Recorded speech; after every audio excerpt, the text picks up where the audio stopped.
So I'm going to talk about, that's okay, I'm going to talk about entire Bhagavad Gita in 40 minutes. So you should focus on what I'm saying, because what I'm saying, what I'll tell you, it might seem something new, but it's all there in this book. It's all there in this book. And I'll show you many things which Prabhupada speaks, and I'm going to do a seminar now. Not a seminar, but maybe in mornings. I'm going to talk about Prabhupada books, how they appear simple, but they are very deep. When are you having a seminar? Here in...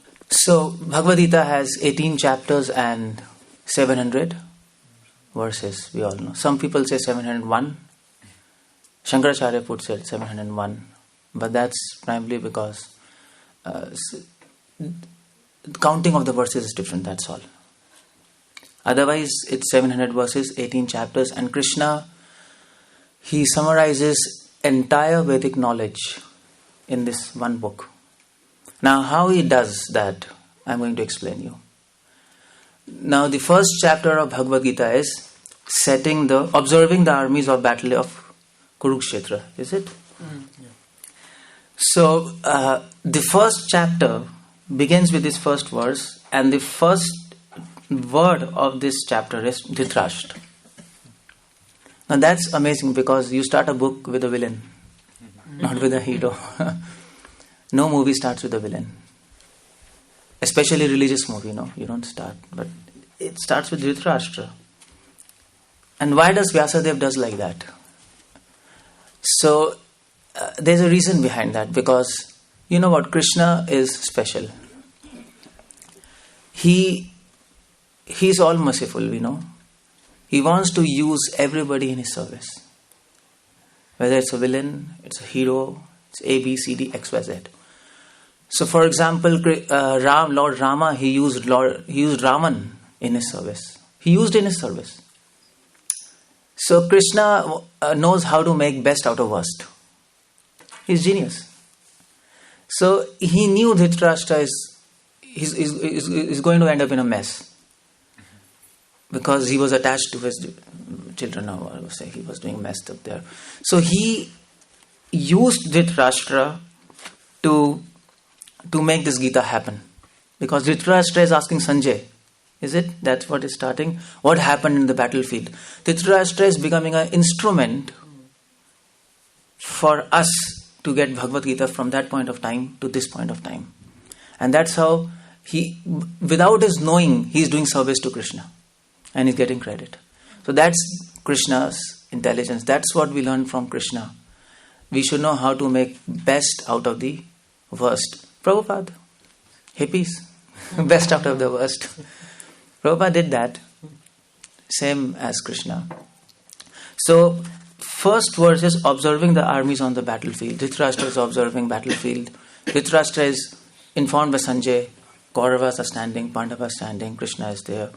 And the point is, Prabhupada mentions in this chapter, I'm not going to go verse by verse, it's impossible, but the 3 questions in the first chapter. First question is, why doesn't Arjuna want to fight? He denies to fight. Second question is, why Krishna wants this fight to happen? Krishna wants. And the third question is, why Bhagavad Gita starting with this chapter, observing the armies on the battlefield of Kurukshetra? Now, does anybody know the answer? Why Arjuna doesn't want to fight? Why does he deny to fight? Why? What's the problem with him? What's the problem? Confused.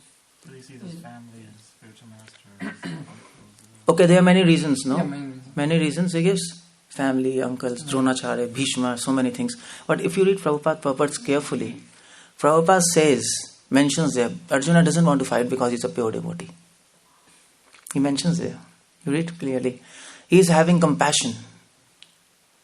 He's not just attached to his family members. That's not the point. He is a pure devotee. Now the point is, sometimes what is happening with Arjuna is, because he is seeing Bhishma, Drona and everybody in front of him, momentarily he is affected by illusion. That's what Prabhupada writes, momentarily. But in the heart of heart, he is not attached to anybody. He is having compassion. What kind of compassion? If all these people die, they'll not attain shelter of Krishna. That's his problem. And Prabhupada writes in Nectar of Devotion. Prabhupada gives that example in Nectar of Devotion. I think everybody's read Nectar of Devotion? After 19th chapter? No. After 19th chapter, nobody reads. Please read that book. Prabhupada says that's just like Bhagavad Gita's law book. So Nectar of Devotion, Prabhupada says, it is the law book of bhakti, of rasa, if you want to understand what's devotion. So I think in 29th chapter, Prabhupada writes there. Prabhupada gives the example of Nakul Sahadev. So when Nakul Sahadev, they are going in a forest and they see footprints of Krishna. And then they are lamenting. Oh my dear Krishna. Oh my dear Pandu. And Madri, she was there. Where are you? You are gone. And you didn't have opportunity to see lotus feet of Lord Krishna. They're lamenting because they didn't get this same opportunity what they are getting. Similarly, Arjuna is a pure devotee. He is having compassion. Now what kind of compassion? It's not material compassion because he's a pure devotee, Prabhupada mentions. That compassion is devotional compassion. He is thinking, my God, if these people die, then what will happen? My life is perfected. I am with Krishna. They'll not attain Krishna. And they just waste their life. That's the problem with Arjuna deep within his heart. Superficially, it is relatives and so many things. But deep within his heart, he is feeling, it can happen, no? A person can think two things, no? It can happen. Just like in America, if you have a girlfriend, you pick up a fight with her. It often happens, She doesn't talk. So you're fighting with her, but deep within your heart, she loves you and you love him. No, both things are going on.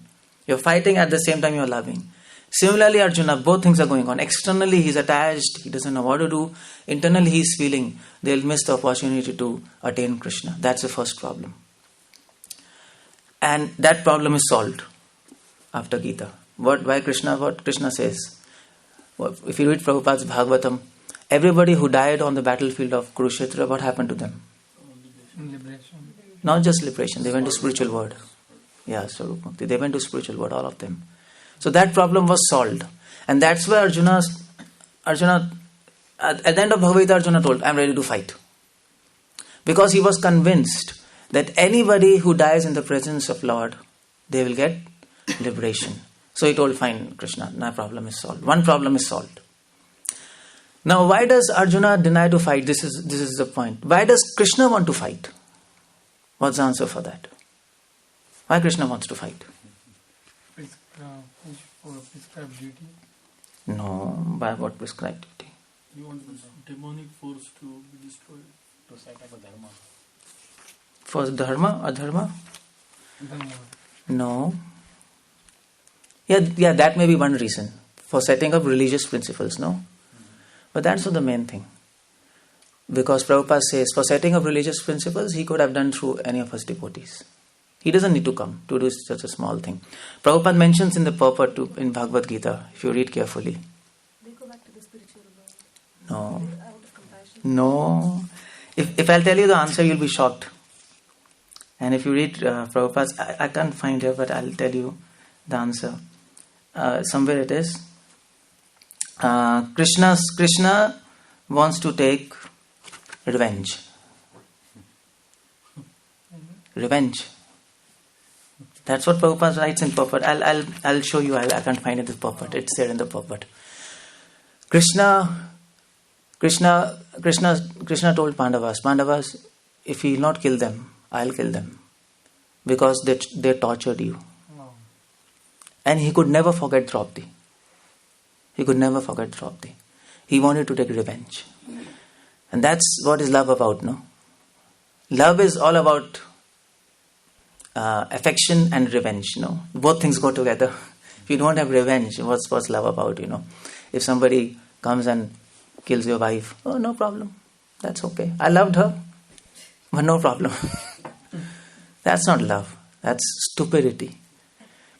So Krishna tells, Prabhupada writes in purport, Krishna told Arjuna, if you don't kill, I'll kill them.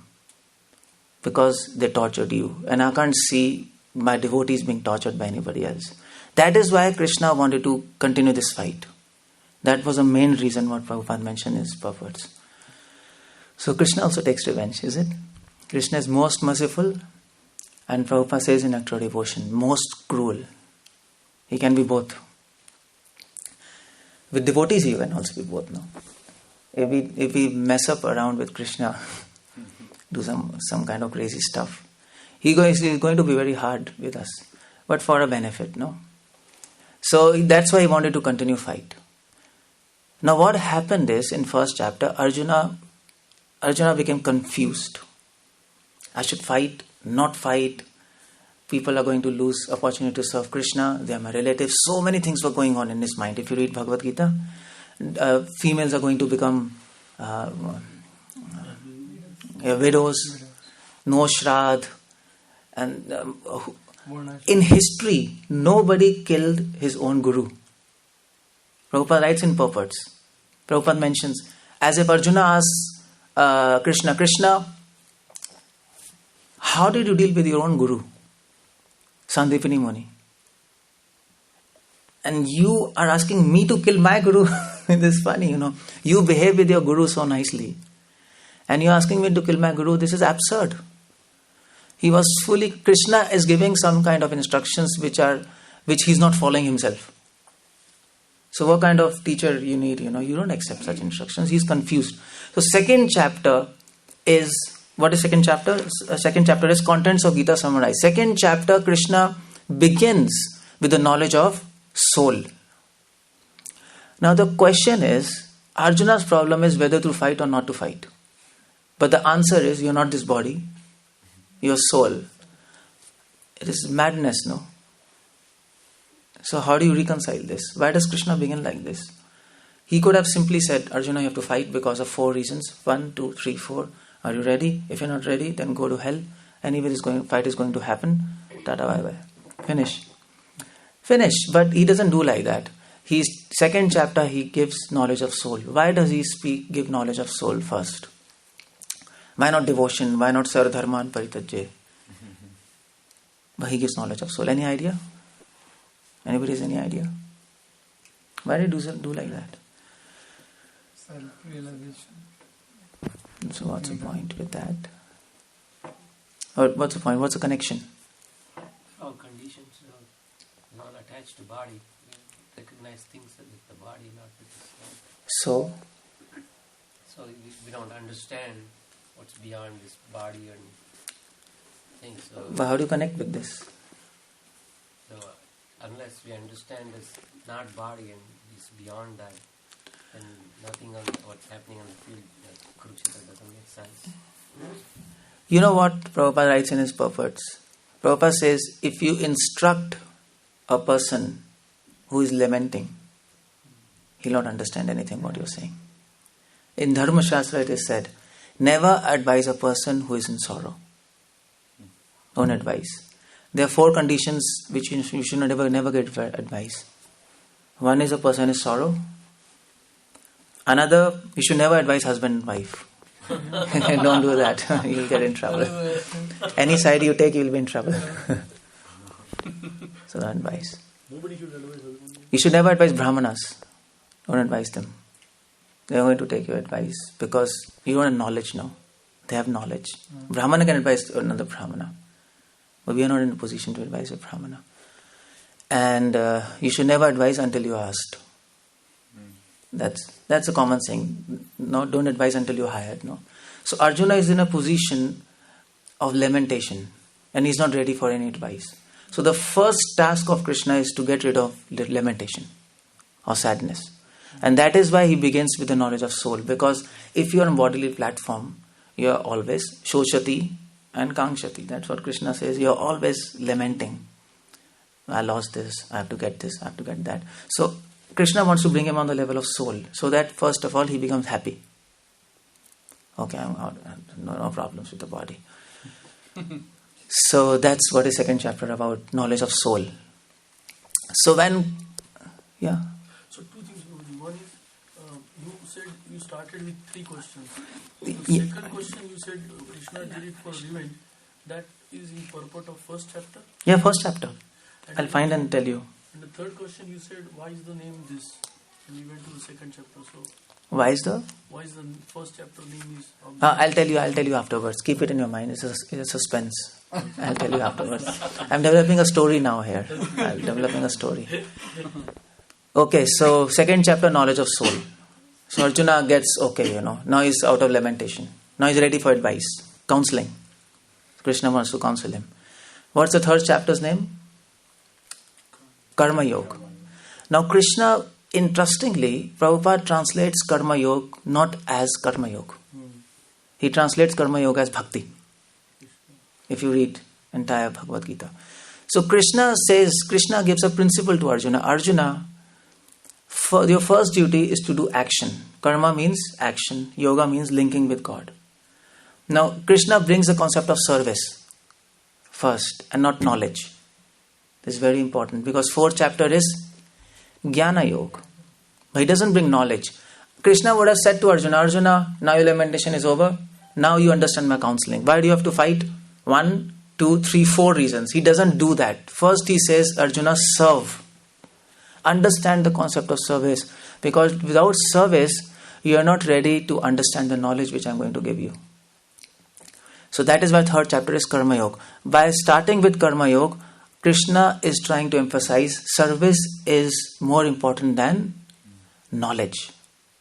You might have a lot of knowledge, but if you don't serve, what's the point of that? So Prabhupada often writes in his letters that we don't want pandits. We don't want pandits. We want servants of God. So third chapter is service, but fourth chapter is Jnana Yoga, knowledge. Because without knowledge, service is mechanical. Is it? You can keep on doing some things. But why you are doing, you do not know. Just like in India, people go to temples. Ting, ting, ting, ting. Why do you do? You don't know what you are doing. Or maybe even in our ISKCON community, people chant Hare Krishna, Hare Krishna. Why you are chanting? Exactly why you are chanting. People don't understand why you are chanting. Prabhupada writes an interesting line in the Science of Self-Realization. You know that explanation of Mahamantra, Science of Self-Realization? Prabhupada writes here a statement. Hare Krishna chanting is a best glorification and best prayer. Best glorification and best prayer. So I read this statement 18 years back. And now I'm figuring this out. Why did Prabhupada said this? Best glorification, best prayer. Because generally we chant to finish our rounds, is it? That's practical, to finish a round.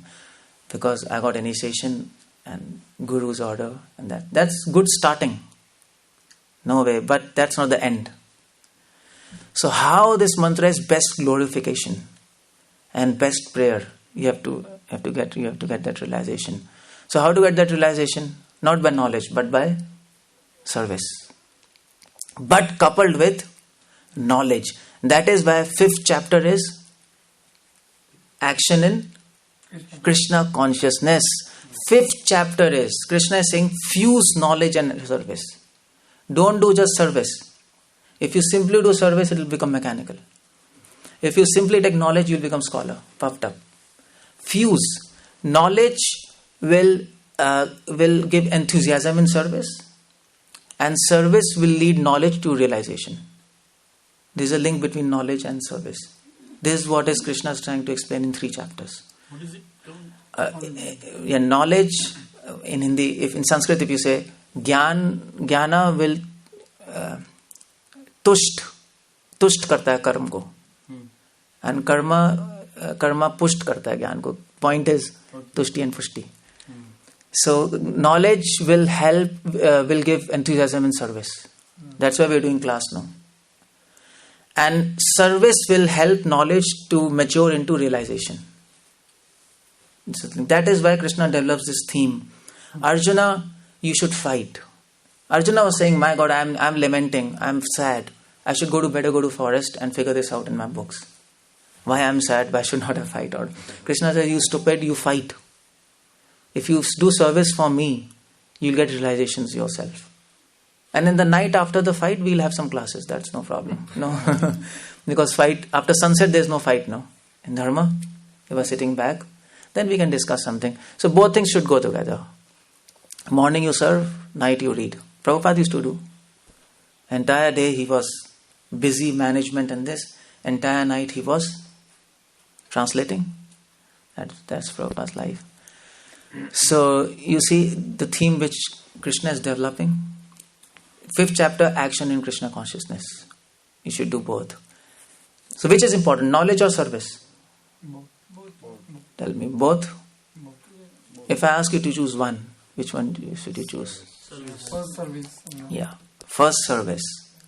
And then knowledge.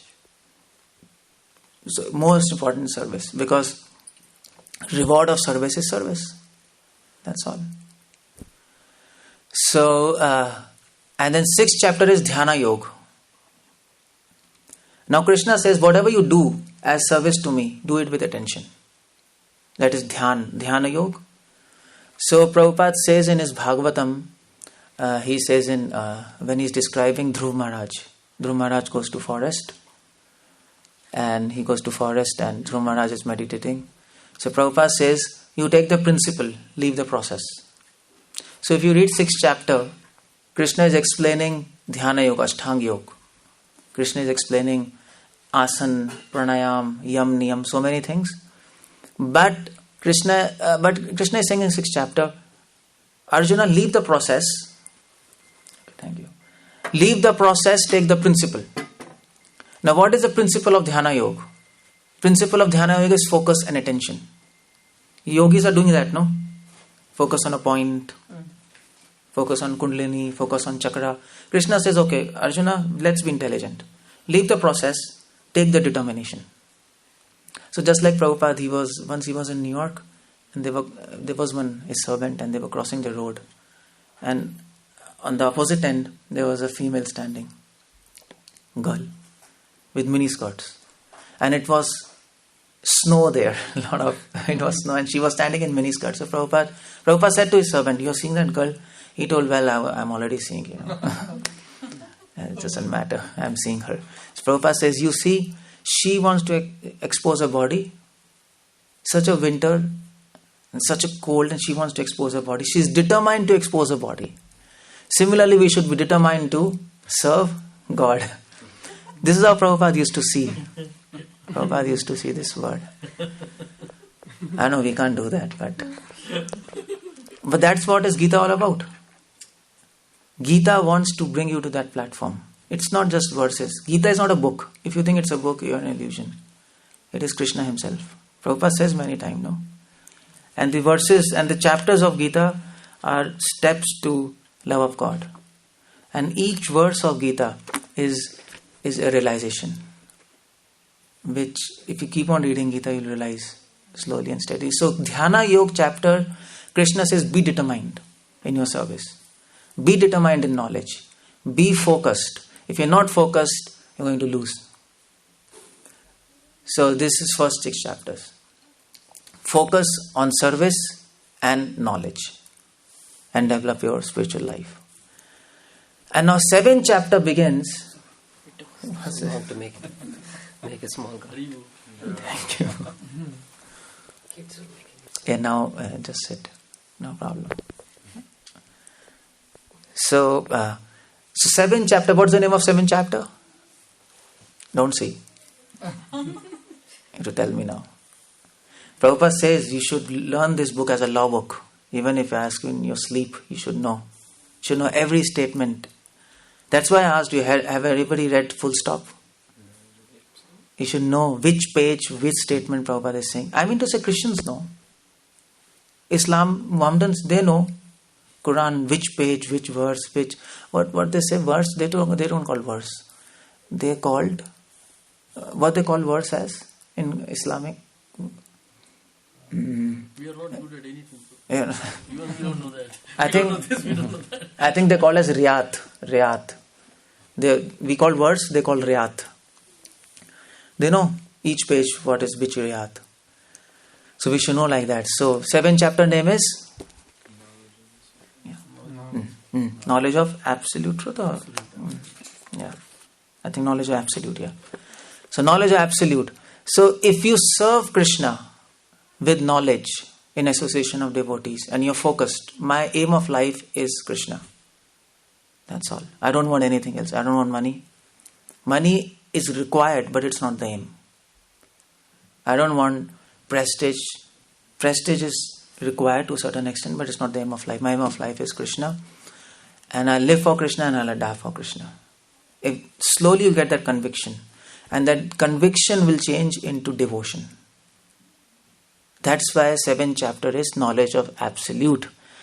After you serve Krishna for some time and you know about him, you getting his knowledge, then a desire will develop to know him. You want to know him, no? Whom you are serving? So let me ask you a question. How many of you read Krishna book? Daily? No. Why not? It's order of Prabhupada. Prabhupada's order. Every devotee should read Krishna book at least, Prabhupada says 1 hour. At least 45 minutes. You know why? Why we are not reading Krishna book daily? Question is not why we should read. Question is why we are not reading. Because we don't love him. No? If you love somebody, you want to know about him, no? Is it? Just like all your householders, in your purse you carry photographs of your children and wife, most of them. Yeah, you carry, Yeah. Whenever a householder, you're doing job, you're tired, and suddenly you get a realization, why the heck I'm doing all these things? And then you take out your purse and see your photograph. Oh yeah, for them I'm doing, this is nice, okay, good. It happens like that. So, that's what is Krishna all about. When you serve him nicely, when you, in association of devotees, you want to know about him. How he talks, how he walks, how he looks. And that's what is Nectar of Devotion all about. That's why Prabhupada says, read Nectar of Devotion. Nectar of Devotion is explaining to us how many flutes Krishna has. You have read about that? Vamshi and different types, Venu. And in how many languages Krishna talks. In how many ways Krishna walks. It is not one way he's walking, it's different ways he walks. How he interacts with devotees. So that is what is 7th chapter all about. A point will come in your life when you will want to know about God. After serving him nicely, you'll become attached to him. Only after attachment you want to know about him, no? Before attachment, you will not be interested to know about him much. So Krishna is developing a theme. Most of us are not even have reached 7th chapter. Is it? We are not at 7th chapter. Maybe I think we are still at 2nd chapter of Bhagavad Gita. Most of us know. Or maybe 1st chapter. We are lamenting.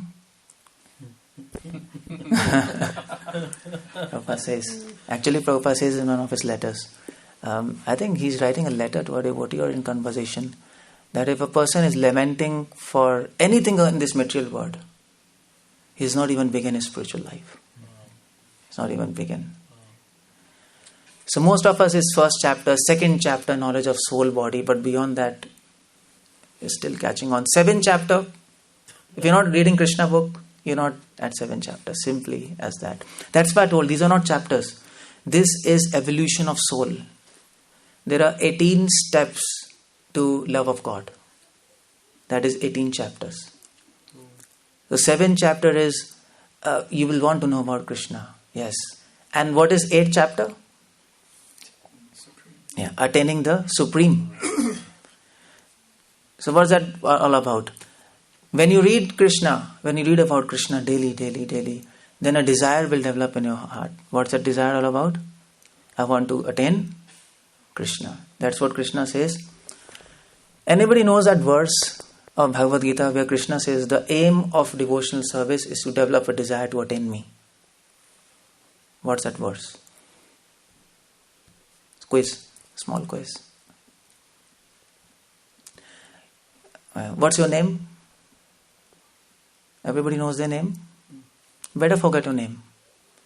Remember Gita. That will help you. Seriously, that will help you. No need of remembering your name. So, what's that verse? 12th chapter, 9th verse. Krishna says, Atha chittam samadhatum na shaknoshi mai sthiram. Arjuna, if you cannot focus your mind on me, then serve me, and by serving me, mam ichhaptum dhananjaya, you will develop a desire to attain me. This is our goal. The first goal in devotional service is to develop a desire to attain God. It's not love of God. It is to attain a desire to attain love of God. That's the first goal of devotional life. So that's 8th chapter. When you keep on reading about Krishna, then you develop a desire. Krishna, I want you. I don't want this material world, but we choose, we are choosing. Every second there's a choice. You want this word or you want Krishna. And you know who will give that choice to you? Krishna. Krishna will confuse you. Krishna will say, that is good. Choose that. I'm ordering you. Krishna will confuse a lot. But anybody who has read Bhagavad Gita, who has knowledge, who has developed discrimination. So 8th chapter is giving you discrimination and desire. Two things. Attaining the Supreme. And the 9th chapter, what's the name of 9th chapter? This is famous. The most confidential knowledge. That is devotional service. After you develop a desire to attain Krishna, then real devotional service begins. Before that desire, it's practice devotion. Prabhupada discusses this in one of his discussions. See, we are not actually, just like for example, if you're in a medical college, you are doing your course, degree course, you go back home, and your parents will call you, when your relatives will come, parents will call, see, he's a doctor. We are still reading, but parents will say he's a doctor. Is it? So, if you're practicing some process, you might as well say, he's a devotee. But are we devotees? We are not devotees. We are trying to be a devotee. Are we practicing devotional service? Not in real sense. We are practicing devotional service, but real devotional service begins after you develop a desire to attain Krishna. That's real devotional service. And that is 9th chapter. So 9th chapter, Krishna gives secrets, most confidential knowledge. The secrets of devotional service. So what is a secret? Okay. In 3rd chapter, he talked about service. But in 9th chapter, he talks about secrets of service. There's a difference. So you're ready now. After you have done service, after you get knowledge, after you have developed desire to attain Krishna, you know Krishna, then he will reveal you secrets of devotional service. So even if you read 9th chapter, and if you're not have developed that eligibility, that secrets will not be revealed to you. Because you see, if the chapter's name is most confidential knowledge, why it is being distributed to all of us? First of all, it's most confidential. It's not even confidential. And it's open. And then what's it all about? Krishna's bluffing or what? No, this is most confidential because even if you read, you will not understand. You won't understand this thing. It will not be revealed. It's a question of revelation. It's not a question of reading.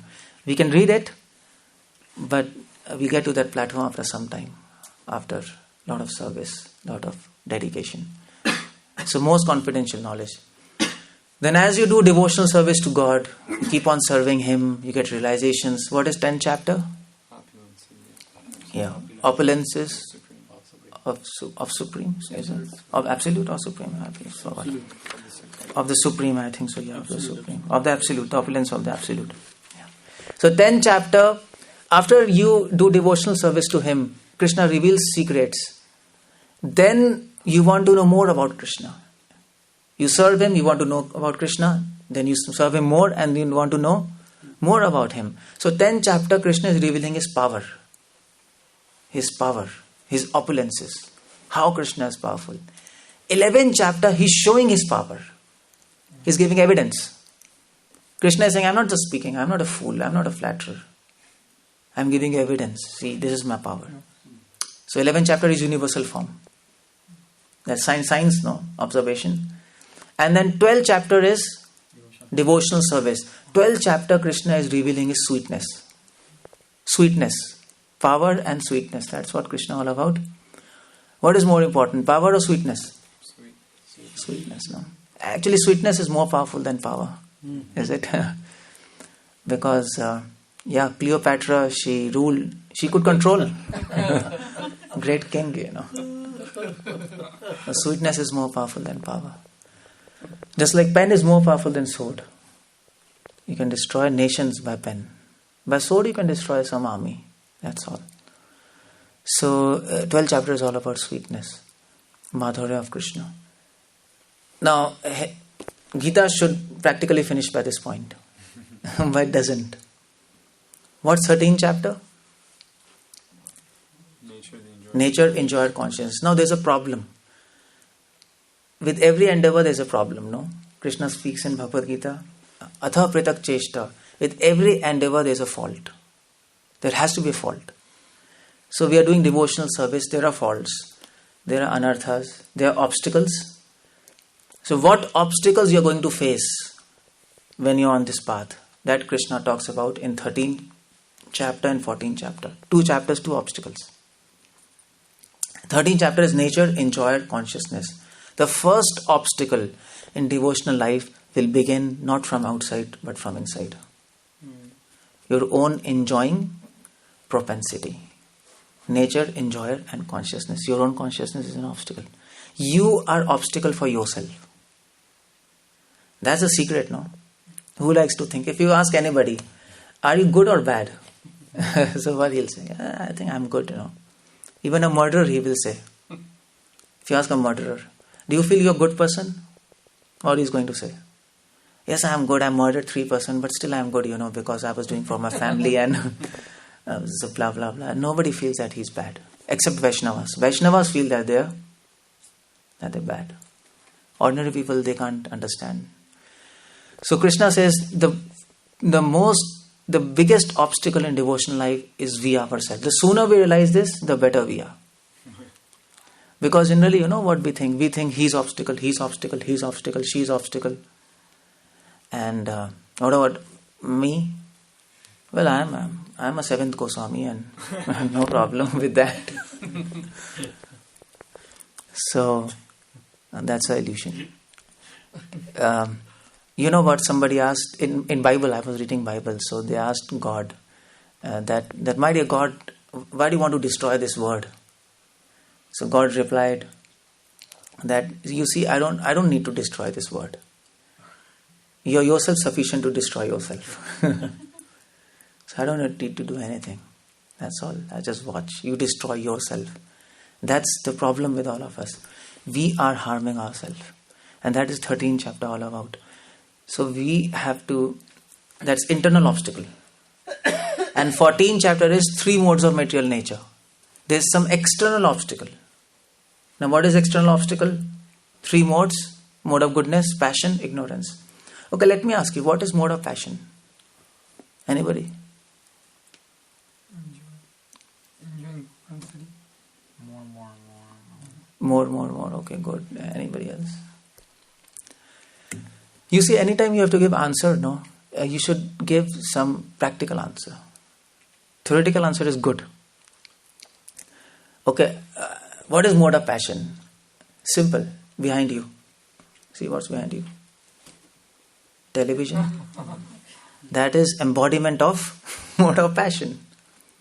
That's mode of passion if you use it wrongly, Your cell phones, mode of passion. Internet, mode of passion. This is what is mode of passion all about. These are all products of mode of passion. What is ignorance? Mode of ignorance. What do you say? Sofa, yeah. Actually, at least for devotees who chant, they know. Sofa is mode of ignorance. You sit and you're off. Don't sit on sofa and chant. Never. Sofa will invite you. Please come. I'm comfortable. Don't do that. So that's mode of ignorance. Your bed, your sofa. And what is mode of goodness? What is mode of goodness? Morning time. Yeah, this natural scenery, morning and all this is a mode of goodness, So Krishna, but these are all obstacles, external obstacles. It will stop you from attaining Krishna if you don't use it properly. If you don't have the knowledge to use it properly, there will be an obstacle. So 2 obstacles, internal and external. But if you keep on doing devotional service, you will surpass these obstacles by grace of Krishna. But the point is, we should know whether we are advancing in devotion or not. No, we can't shoot arrows in darkness. We can't just keep on finishing our 16 rounds and doing this program in once a week, and that's it, We should know whether we are going forward or backward, no? That's genuine. That's why Prabhupada says this is science. So science means effect, cause and everything. So 3 chapters Krishna is speaking, and Krishna is telling 3 effects of devotional service. So what's 15 chapters name? Yoga. Was that of the Supreme? Yeah, 15 chapter. So when you do devotional service and you surpass these obstacles, 3 effects are going to come in your life. The first effect is yoga of the Supreme. That means you will have realizations about Krishna, his devotional service and his devotees. All 3. 15 chapter is talking about 3 subjects: God, devotion and devotee. If you read 15 chapter 20th verse to 29th verse, all these things Krishna is explaining. So you get realizations about God, his devotion, his devotees and their link. Their mutual interdependence on them. 16th chapter is divine and demoniac. If you keep on doing devotional service, you will develop good qualities.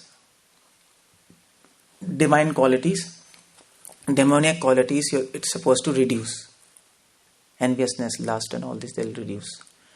Divine qualities like satyam, saucham, tapa, ahimsa, all these qualities will develop. Second effect. And third effect is 17th chapter. What's that name? Divisions of faith. Your faith for Krishna will mature, increase and condense. 3 effects of devotional service. The first is you will have realizations about devotee, devotion and God. Second is you develop good qualities, divine qualities, not good qualities, divine qualities. And third is your faith becomes strong. And what is 18th chapter? Conclusion. Perfection of? Perfection of renunciation. What's perfection of renunciation? Love of God. That's perfection of renunciation. Renunciation means leaving everything, no? Your mind leaves everything. Why? Because it has got something special. Krishna, that's love of God. And then that's perfection of life. You are in love of God. That's 18th chapter. So you get 18 steps to the temple of love of God. Now we have to see where we are. On which step we are there. And then decide how to go forward. But Krishna has explained everything. This is Gita all about in summary. It's 45 minutes. And so any questions? I just stop here. That question. Observing the armies, Now you got the answer. Have you got the answer? Why the first chapter's name is Observing the Armies? Why? Tell me why. I've explained to you everything. Because we're each one of those situations standing on the battlefield. Okay, good. But, fine. That may be one point, I just wanted to ask, did you get an answer in my lecture? That's my point. I've already given you the answer. I've given you the answer.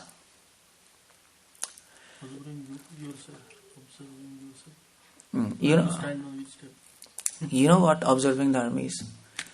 Why the name is? Because Arjuna is observing the armies, isn't it? He is observing from his own vision. And after reading Gita, what happens? You are trained to observe through the vision of Krishna, not your own vision. That's what is Gita all about. That is what the obstacle was. We were obstacle for ourselves. We are trying to see this world by our own vision. But Krishna says, no, see through my vision. How I am seeing this fight, you see like that. And then you'll understand why I'm asking you to fight. That's why observing the armies, this observing word is very important. Krishna wants to change our perception. That's what is Gita all about, no? Our perception is changed. You all are same, no? I mean to say, after initiation, you don't glow. Nothing happens, no? Same person, same dress, everything same. But what changed? Your observation, your perception. And that is where the first chapter is observing the armies. Got to this point. That's what is first chapter all about. Okay, any other questions? Otherwise. Why this first verse is Dharma Kshetra, Kurukshetra? Can you explain about this?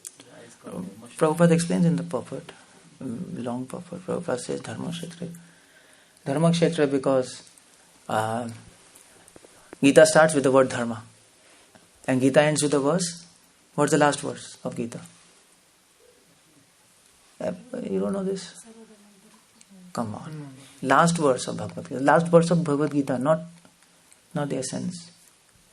18th chapter, 76th verse. What's that verse? Don't see. Very Krishna. Yeah, you should know this. Yeah, you should know this. Next time I'll not come here if you don't know this. What's the point of coming here? You're all devotees. See, I'm serious. I mean, this is the only book we are reading. This is our book. And we don't know our book. It is, we are damned, you know. I mean, those people are better than us. At least materialist people are better. They know their books better than us. So then it's a shame, no? It's a shame. It's not shame for us. It's shame for Krishna. Because anyway, we don't have anything with us, no, to get ashamed of. But we belong to Krishna, and Krishna becomes ashamed, you know, if we don't know these things. So please read. My whole point is to inspire you to read Prabhupada books. That's why I explained. And you know, you might think the explanation is nice, but it's all there in Prabhupada books. Every statement I've told, it's there in Prabhupada books. Every statement. Okay. So Dharma, last verse is Yatra Yogeshwaro Krishna, Yatra Partho Dhanurdhara, Tatra Shri Vijayar Bhutir Nitir, Dhruva Nitir, Matir Mama. Last word is Mama. And first word is Dharma. So you connect both of them. Mama and Dharma. So Mama is Krishna is saying surrender to me. It ends with me.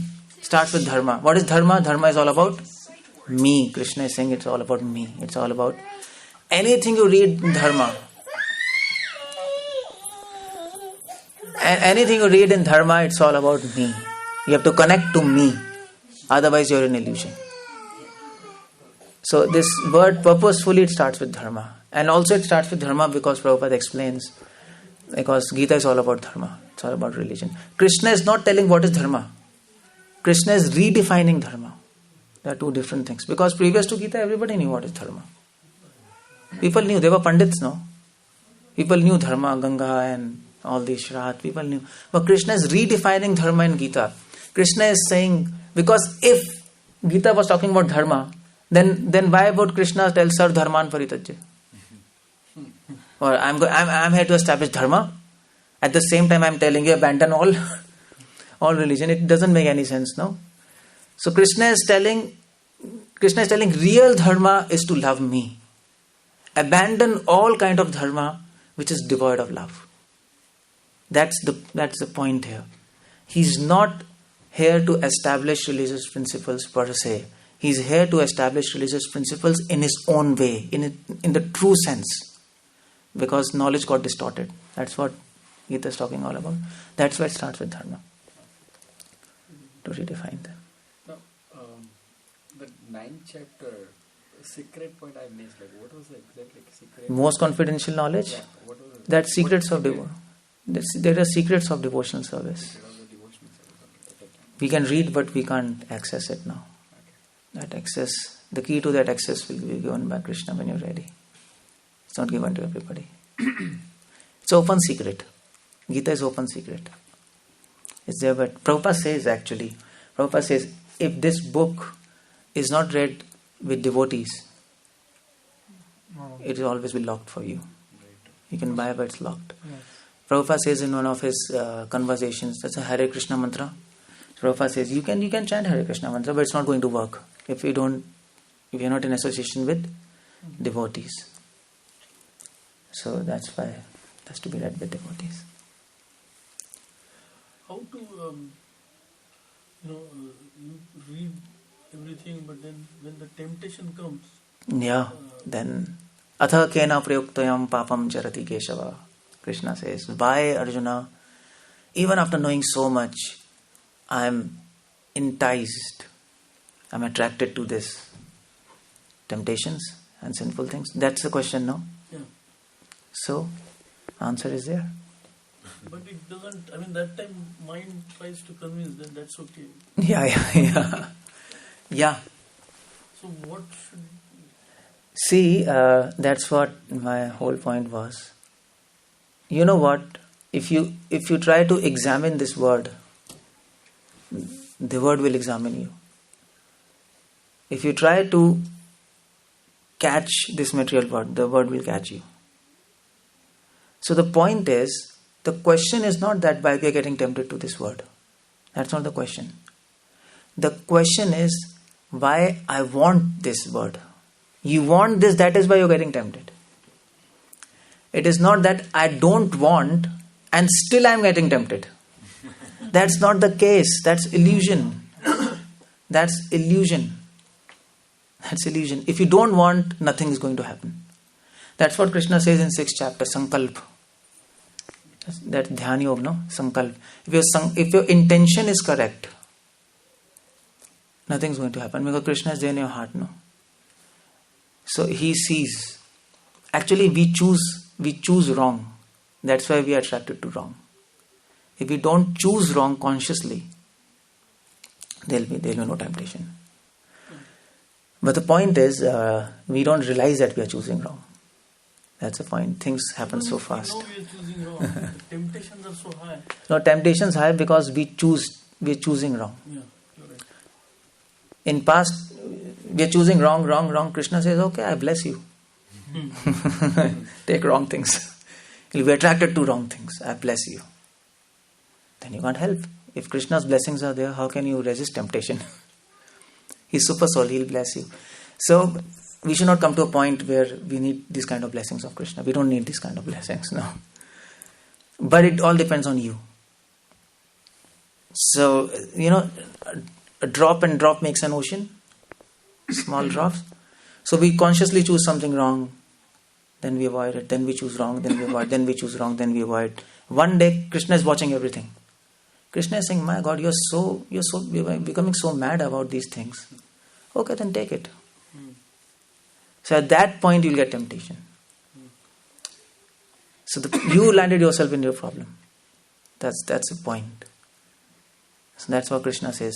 Most important thing in devotion is sankalp, intention, not action, and not even knowledge.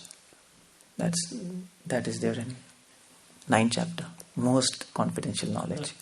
I didn't touch upon that, but it's not a... So there is one, I will sound very stupid, but... That's okay, everybody is stupid. I am also stupid. So, like the 6 Goswamis, so they are the highest Vaishnavas. We look at them like probably not even one moment, kshan. They... We cannot have that, what they had, a consistent devotion. So they are the highest. So? And then they went to spiritual world and they became Manjiri. So for me, personally, it doesn't sound very motivating. Why? One is all the good positions are already been taken. See, you know what? First point is forget me. Forget me. This is for everybody. This is not for him, seriously. I'm telling you, you open your cell phone, keep it on recording in the morning, listen in the night. You'll be just talking about yourself. 100%. Even here in this program. I like this, I like that, I did that. I made that prasadam. What is I doing here? If you don't forget me, you're not going back to Godhead. This is the problem. There's a saying in Kannada. I forgot that Kannada saying. You might be knowing. Kanakdas, he said, when I will go, then I may go. You understand? When I will go, then I may go. That's the point. So forget me, and your problem is solved. Your question is solved. Yeah. It's not difficult. Seriously, it's not difficult. It's a matter of practice. Krishna says practice. It's difficult. It's not difficult if you're talking about God always. If you're engaged in service, it's not difficult. It seems difficult, but it's not. You know why? It's difficult for us, but it's not difficult for Krishna. It's impossible for us but Krishna can make impossible possible. That faith we have, He'll do this for us where we want. Yeah. Like you started with the observation. So first. Oh my God! Yeah. First what? Living beings. I never expected this. Oh no.